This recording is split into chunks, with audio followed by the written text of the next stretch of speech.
Welcome. This is a mini lecture on the Hollywood sign, the culture of American film.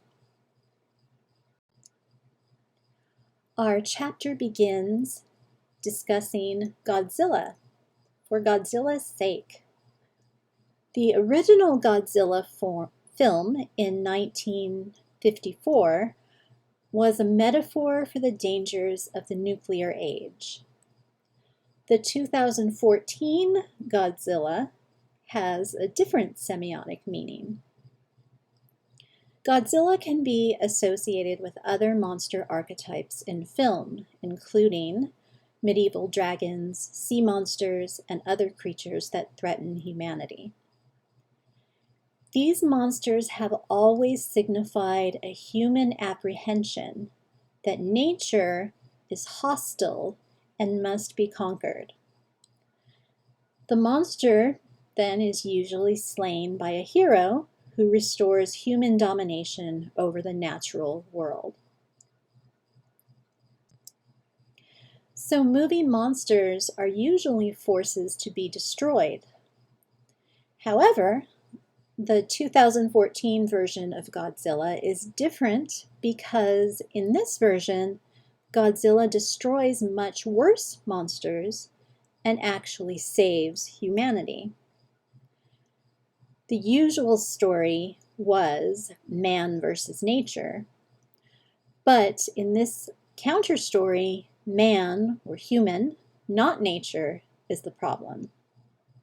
And this shift reflects a growing historical apprehension that human activity is the real threat to human survival. Because this film depicts Godzilla, or nature, destroying worse creatures, it is reassuring. The real message of the movie is that no matter how much humans may damage the earth, nature itself will fix everything. If the movie had been more realistic, it might not have grossed millions of dollars, which is the real significance.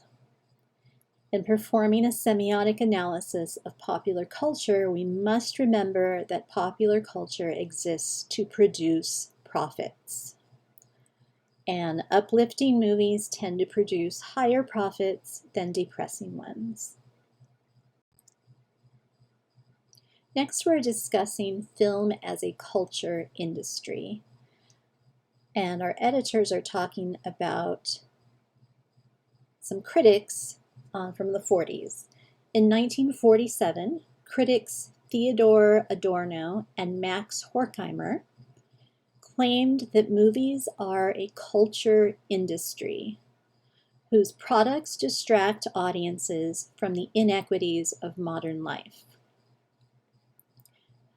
So, by their definition, because movies distract us from real life, they draw our attention away from capitalism.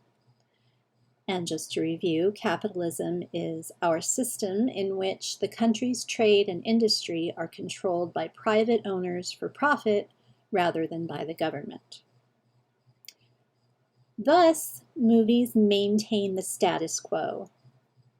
And by that, of course, we mean the existing state of social and political issues. More recently, we see films as a resistance to hegemony, which is simply political dominance that involves one group having power over other groups. So now we see films as providing us visions of a better world. Therefore, they inspire us to improve the world. Therefore, film has been viewed as both a distraction, as in the 1940s, and as an inspiration, as it generally is now. And of course, movies occupy a central place in contemporary American culture.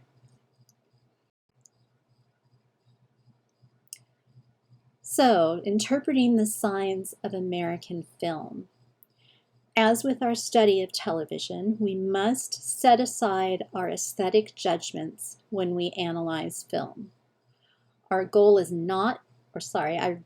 to interpret the cultural significance of a film, not to argue how great or how awful it is. So we need to consider the reasons why a movie is special or not special. We can interpret a film by first associating it with other films, then analyzing the differences. We use archetypes to interpret films. Archetypes are plots or characters that have been repeated in storytelling from ancient times to present, such as the hero's journey, the battle of good and evil, the wise old man, the evil stepmother, and so on.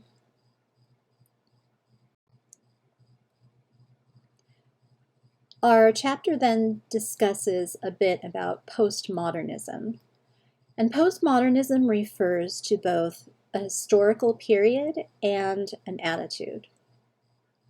So as a historical time, postmodernism refers to our culture that has emerged in the wake of mass media, one obsessed with electronic imagery and the products of mass culture. As an attitude, postmodernism is a way of looking at signs that is a departure from modernism and that rejects the values of the past. Postmodern artists tend to recreate existing images with a twist. A postmodern worldview claims that we can no longer create anything new. All we can do is repeat what has already been done, but repeat it with a difference. In postmodern cinema, movies often refer to previous movies. We often see movies as metaphors for other concerns. Parts of movies or entire movies can be metaphors. For example, The Blob from 1958 is a metaphor for the nuclear era and nuclear science.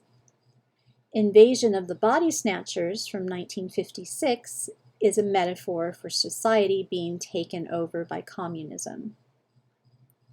Thus, reading a film is like reading a novel. Both are texts filled with intentional and unintentional signs, metaphors, and archetypes. Films and novels are cultural signifiers expressed differently. Thank you.